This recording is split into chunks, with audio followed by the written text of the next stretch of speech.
Oi pessoal, todos bem? Todos tranquilos? Meu nome é Sandro Costa e agora nós vamos concluir aquele exercício número 2 de problemas de máximo e mínimo. Então, vamos relembrar, né? Eu tenho uma lata no formato de um cilindro circular reto e o volume dela era 384 centímetros cúbicos. Usando essa fórmula, eu cheguei nessa relação, que é o H é 128 sobre R quadrado, e a gente estava querendo calcular a menor área externa. E nós chegamos no formato da área, que é essa fórmula aqui, que eu quero achar o mínimo. Máximos e mínimos, eles são calculados através dos seus pontos críticos. E o ponto crítico é ponto onde a primeira derivada é zero. Então, a primeira coisa que eu tenho que fazer é derivar a minha função. Então, vamos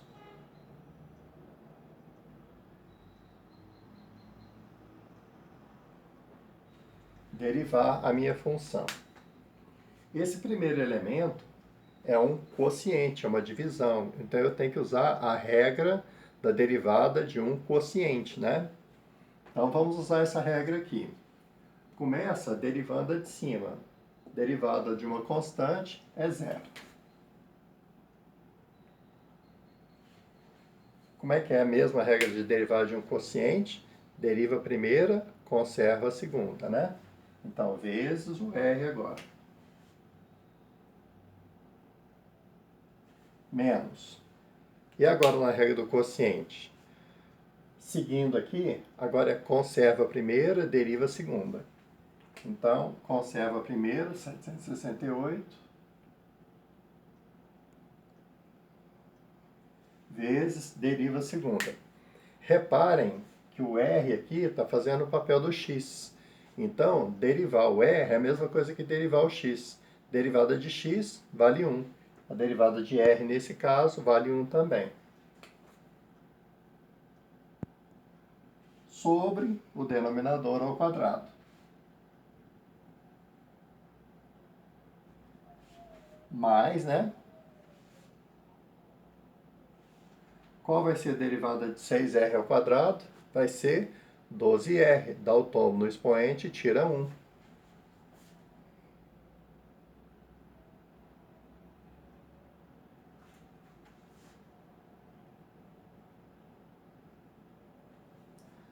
Vamos agora dar uma arrumada nessa expressão, né?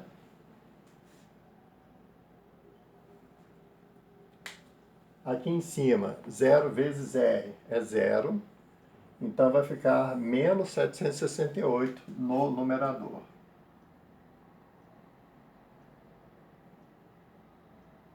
Sobre R quadrado. Mais 12R.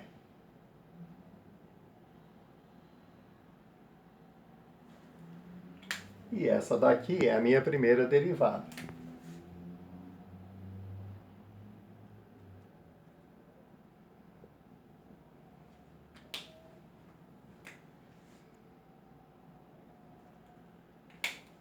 Depois que eu calculo a minha primeira derivada, o próximo passo é calcular os pontos críticos.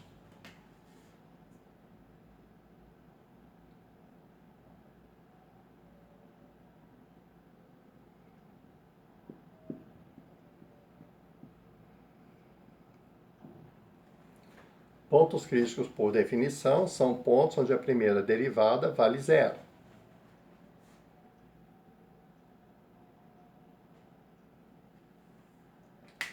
A primeira derivada é essa expressão, então eu vou ter que igualar essa expressão a zero.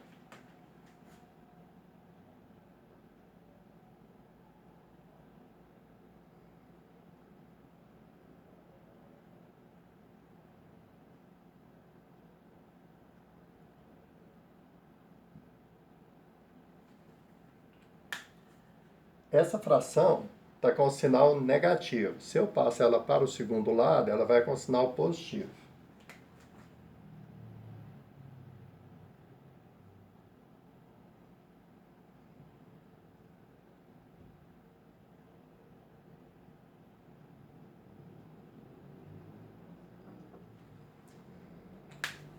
Quando duas frações são iguais, eu posso multiplicar cruzado que dá o mesmo resultado.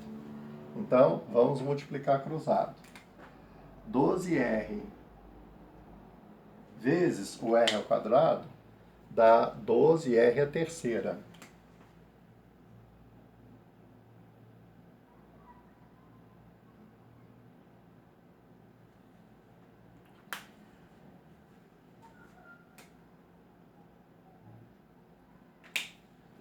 O denominador aqui embaixo é 1, né? 1 vezes 768 dá 768. Esse 12 está do primeiro lado multiplicando, vai para o segundo lado dividindo.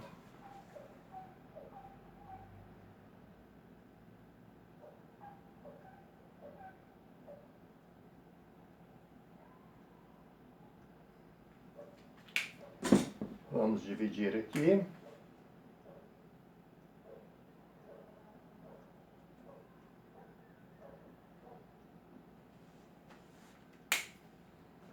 Setecentos e sessenta e oito por 12 é uma continha fácil de você fazer na sua calculadora, vai dar 64.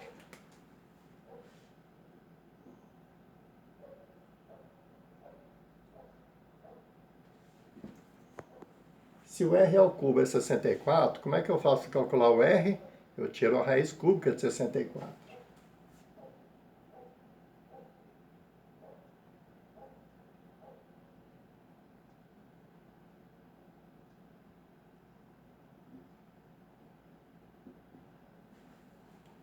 E também usando a sua calculadora científica, a raiz cúbica de 64 vale 4.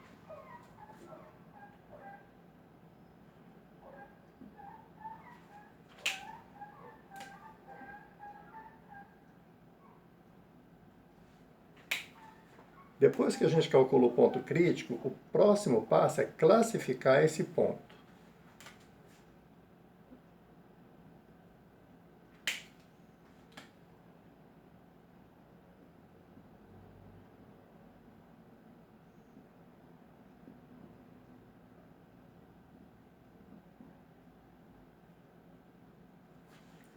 Para classificar o ponto, eu faço uma reta.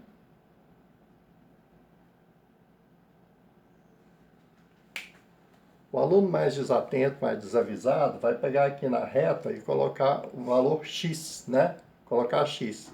Cuidado, a nossa variável aqui é a variável r, ela não é a variável x. Então, vou colocar aqui a variável r.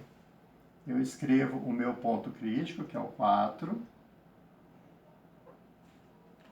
E nesse ponto crítico, eu faço uma reta vertical. Bom, nós temos que tomar cuidado que esse R, ele é o raio da minha lata, tá certo? Então, ele não pode assumir valores negativos, porque ele é um comprimento, é uma distância. Distâncias são sempre positivas. Então, aqui, a gente tem que lembrar que o meu raio R é sempre maior que zero. Então, aqui na reta, eu também tenho que colocar o valor zero e fazer essa análise só no lado positivo do zero.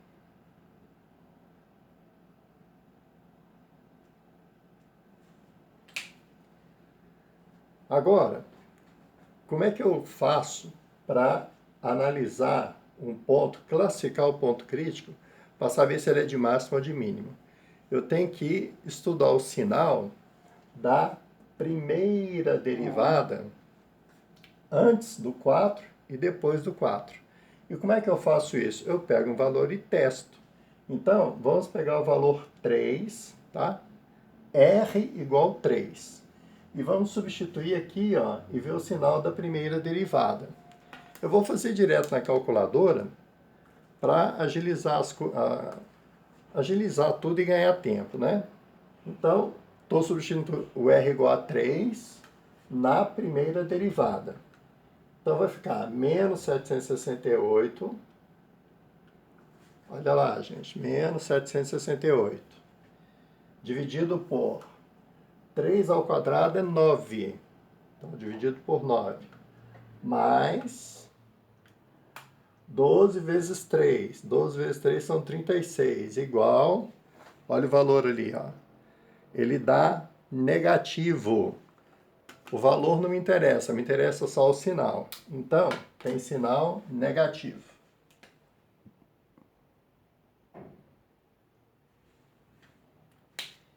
E vamos substituir agora um valor depois do 4.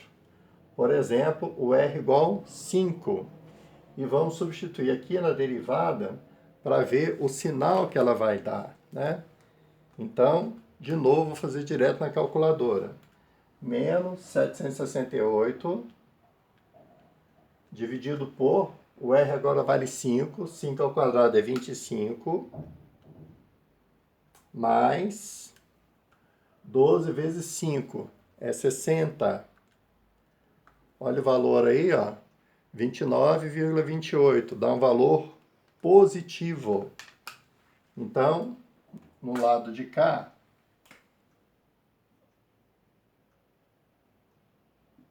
a minha derivada tem sinal positivo. Vamos lembrar a interpretação gráfica do sinal da derivada? Primeira derivada positiva, a função é crescente, da esquerda para a direita ela sobe. Primeira derivada negativa, a função é decrescente, da esquerda para a direita ela desce. Então olha o que aconteceu aqui, olha. Antes do 4, a minha derivada é negativa, a função é decrescente. E depois do 4, ela é positiva, a função é crescente. Então, o meu gráfico tem que ser algo assim, ela decresce antes do 4 e cresce depois. Então, o valor 4 é o valor mais baixo da função, ele vai ser um ponto de mínimo local. Então, o R igual a 4, né?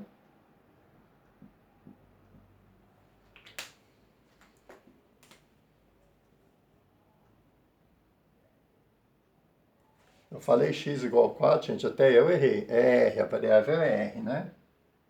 R igual a 4 vai ser um ponto de mínimo local.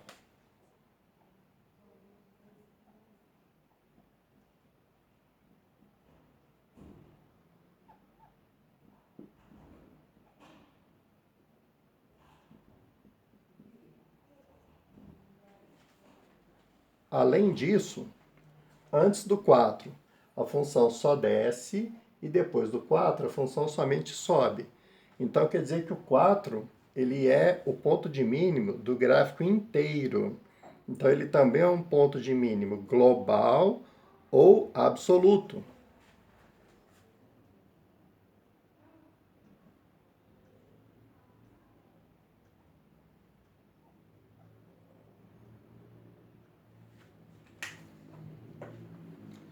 Às vezes alguém pode perguntar assim, depois que você acha o ponto crítico, por que classificar, né? Você já não pode escrever direto as dimensões da lata?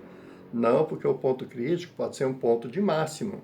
Se por acaso for um ponto de máximo, ao invés de você estar fornecendo para a empresa que você está prestando serviço, ou para a sua empresa, se você for o dono, ao invés de você estar pegando a dimensão que te dá a área mínima, você está pegando a função que te dá a área máxima. Então, ao invés de você ter um custo mínimo, você vai ter um custo máximo.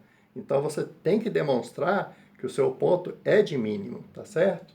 Então, aqui, ó, eu demonstrei que o R igual a 4 me gera realmente a menor área possível, tá certo?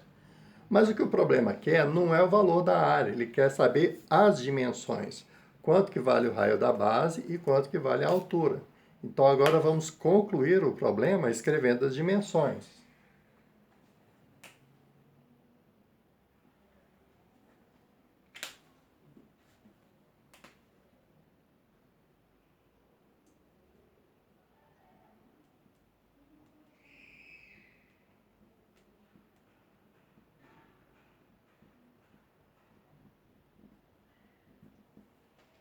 Dimensões da lata.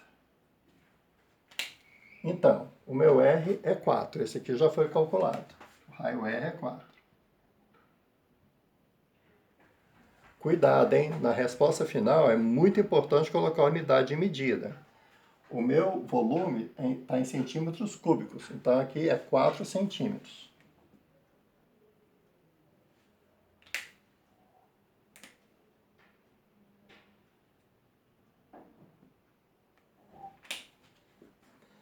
A primeira dimensão da lata, que é o raio da base, eu já calculei.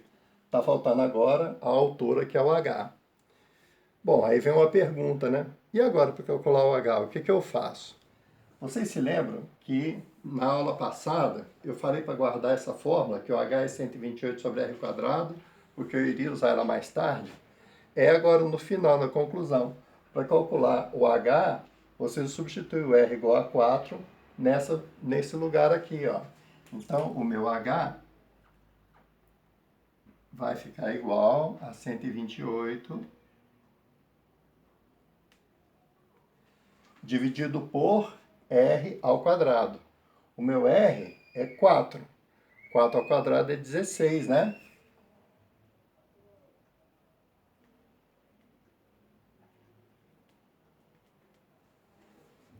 Cento e vinte e oito sobre 16 é uma conta facinho de você fazer na calculadora. Você vai ver que dá 8.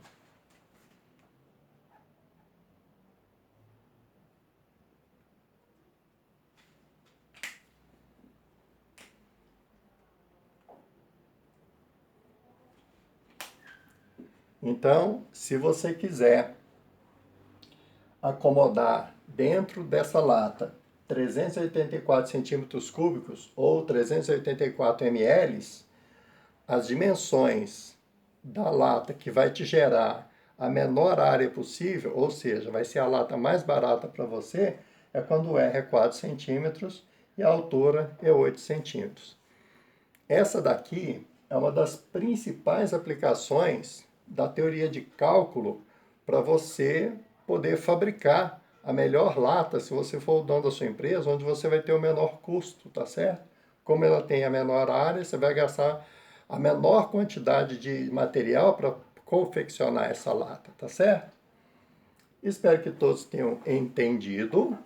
Por essa aula é só. Grande abraço, turma, e tudo de bom!